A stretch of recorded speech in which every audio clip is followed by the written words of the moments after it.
नमस्कार विद्यार्थी मित्रांनो.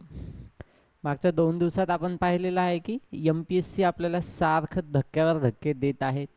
आपण काल पाहिलं की जो आपला पेपर होणार आहे MPSCचा, तर तो होणार आहे CBT टाईप होणार आहे. त्यातल्या त्यात मार्कांचं नॉर्मलायझेशन होणार आहे.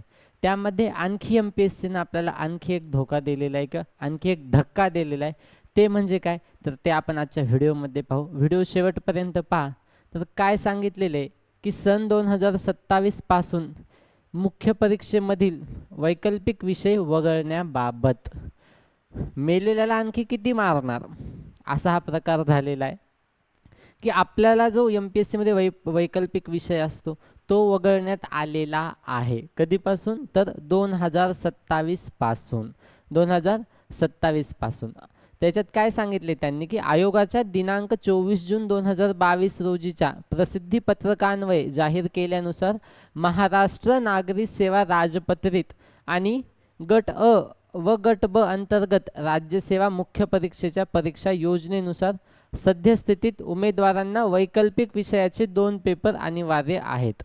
म्हणजे 2026ला जे विद्यार्थी पेपर देणार आहेत त्यांच्यासाठी वैकल्पिक विषय हा अनिवार्य आहे. पण 2027 पासून जेव्हा मुख्य परीक्षा होतील किंवा राज्यसेवेच्या मुख्य परीक्षा होतील तेव्हा वैकल्पिक विषय हा राहणार नाही. वैकल्पिक विषय हा वगळण्यात आलेला आहे. हा एक आपल्याला त्यांनी धक्का दिलेला आहे. तर काय सांगितले पुढे की देशातील तामिळनाडू, तेलंगणा, मध्य प्रदेश, गुजरात, राजस्थान, पंजाब, हरियाणा, उत्तर प्रदेश, बिहार इत्यादी लोकसेवा आयोगांनी त्यांच्या राज्यसेवा मुख्य परीक्षा पद्धतीमधून जे ऑप्शनल विषय आहे तो वगळलेला आहे. म्हणजे हे जे राज्य आहेत तामिळनाडू, तेलंगणा, मध्य प्रदेश, हे जे इतर राज्य आहेत त्यांनी त्यांच्या मुख्य परीक्षेमधून काय केलेले की ऑप्शनल विषय, वैकल्पिक विषय हा वगळलेला आहे.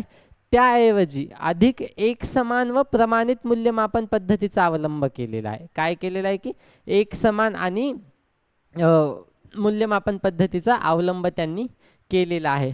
याचा विचार घेऊन किंवा ह्या गोष्टीला मोटिवेट करून किंवा ह्या गोष्टीकडून त्यांनी काय केलं आपल्या MPSCने की सर्व विचार करून महाराष्ट्र लोकसेवा आयोगाने महाराष्ट्र नागरी सेवा राजपत्रित गट अ व गट ब अंतर्गत येणाऱ्या राज्यसेवा मुख्य परीक्षेतील वैकल्पिक विषय वगळण्याचा निर्णय घेतलेला आहे.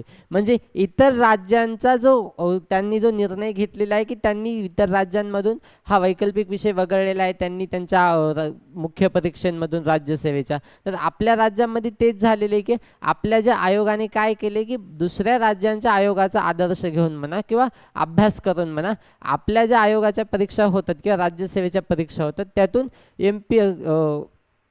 जो वैकल्पिक विषय आहे तो वगळलेला आहे. तर त्यामध्ये त्यांनी काय सांगितलेलं आहे की सन 2027च्या राज्यसेवा मुख्य परीक्षेपासून लागू राहील. हा म्हणजे हा जो निर्णय हा 2026साठी नाही आहे, तर हा 2027साठी म्हणजे येणाऱ्या वर्षासाठी हा निर्णय असणार आहे. तर खालील तक्त्यानुसार त्यांनी या तक्त्यामध्ये सांगितलेले आहे की कशा प्रकारे परीक्षा होणार आहेत किंवा कशा प्रकारे आता 2026मध्ये ह्या पद्धतीने पेपर होईल किंवा आता वैकल्पिक विषय तर आहे 2027 पासून तो नसणार आहे. तर तो कशा प्रकारे असेल तो सांगितलेले की भाषा पेपर मराठी जो 300 गुणांचा असेल ज्यात 25% गुण घेणं अनिवार्य आहे. दुसरा कुठला, इंग्रजी भाषा पेपर हा सुद्धा 300 गुणांचा आहे, यात सुद्धा 25% गुण घेणं हे अनिवार्य आहे. त्याच्यानंतर निबंध मराठी किंवा इंग्रजी जो निबंध असतो तो आपण दोन्हीपैकी एका विषयामध्ये घेऊ शकतो. तर ते त्यानंतर ते 4 पेपर होतात. हे 4 पेपर होतात सामान्य अध्ययनाचे. पेपर 1, 2, 3, 4 हे आहेत 250 मार्कांसाठी. म्हणजे हे 4 म्हणजे हे 1000 मार्क झाले. त्यानंतर हे जे 2 विषय आहेत वैकल्पिकचे, आता 26साठी तर वैकल्पिक विषय आहे तो कोणत्या वर्षी नसणार आहे, तर 2027मध्ये तो नसणार आहे. तर हे वैकल्पिकचे जे 500 मार्क आहेत हे त्यांनी वगळून टाकलेले आहेत. मग येणाऱ्या वर्षामध्ये परीक्षा कशी होईल, तर हे जे पूर्वीचे मराठी भाषा पेपर किंवा इंग्रजी भाषा पेपर, निबंध आणि हे जे 4 सामान्य ज्ञानाचे आहेत हे जशाच तसे आहेत. कॅन्सल काय झालेले, डिलीट काय केलेले की इथे जो वैकल्पिक पेपर व्हायचा किंवा वैकल्पिक विषयाचा पेपर व्हायचा तो डिलीट करण्यात आलेला आहे. पूर्वी काय व्हायचं की 1750 मार्काचा पेपर व्हायचा, त्याच्यात 500 मार्क आणखी वैकल्पिकचे असायचे आणि 275 मार्कांचा तो इंटरव्ह्यू असायचा. इथे सांगितलेलं आहे बघा, 275 मार्कांचा इंटरव्ह्यू असायचा. इंटरव्ह्यू जशास तसा आहे. हे वरचे जे 6-7 विषय आहेत ते पण जशास तसे आहेत, पण हा जो वैकल्पिक विषय आहे तो काय केलेला आहे, तो वगळण्यात आलेला आहे. तर पूर्वी परीक्षा किती मार्कांची व्हायची, तर 1750 मार्कांची.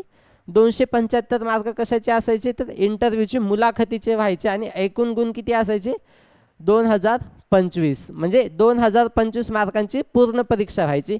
पण आता येणाऱ्या वर्षी तसं नसणार आहे. तर येणाऱ्या वर्षी काय असेल, तर हे वरचे 7 विषय तो एकूण होतील 1250, कारण याच्यातले 500 गुण तर वगळून टाकलेले आहेत कशाचे, वैकल्पिकचे, आणि 275 मार्काचा इंटरव्ह्यू किंवा मुलाखत होईल. तर टोटली 1525 मार्कांचा हा पेपर 2027 पासून घेण्यात येणार आहे. तर पुढे त्यांनी काय सांगितले, वरील निर्णयानुसार राज्यसेवा मुख्य परीक्षेची सुधारित योजना आयोगाच्या संकेतस्थळावर स्वतंत्ररित्या प्रसिद्ध करण्यात येईल. म्हणजे की राज्यसेवेची जी सुधारित योजना असेल ती आयोगाच्या संकेतस्थळावर साईटवर त्यांनी सुधारित स्वतंत्ररित्या प्रदर्शित करतील. त्यानंतर त्यांनी सांगितले की कुणासाठी हा बदल झालेला नाहीये, कुणासाठी हा बदल झालेला नाहीये. महाराष्ट्र नागरिक सेवेतील महाराष्ट्र वनसेवा मुख्य परीक्षेकरिता, कुठल्या, महाराष्ट्र वनसेवा मुख्य परीक्षेकरिता हा बदल नाहीये किंवा ही तरतूद इथे पूर्वीप्रमाणेच असेल. म्हणजे पूर्वीप्रमाणे इथे वैकल्पिक विषय लागू असतील. इथे वैकल्पिक विषय डिलीट झालेले आहेत का, वगळलेले आहेत का, तर नाहीत. तसेच महाराष्ट्र स्थापत्य यांत्रिकी विद्युत अभियांत्रिकी सेवा मुख्य परीक्षा, त्यानंतर महाराष्ट्र कृषी सेवा मुख्य परीक्षा, अन्न व औषध प्रशासकीय सेवा मुख्य परीक्षा, महाराष्ट्र पशुवैद्यकीय सेवा मुख्य परीक्षा आणि निरीक्षक वैधमापन शास्त्र मुख्य परीक्षा, या परीक्षांसाठी कुठल्याही प्रकारची तरतूद करण्यात आलेली नाही आहे किंवा कुठल्याही प्रकारचा इथे वैकल्पिक विषय वगळलेला नाही आहे. इथे पूर्वीप्रमाणेच पेपर होणार आहे.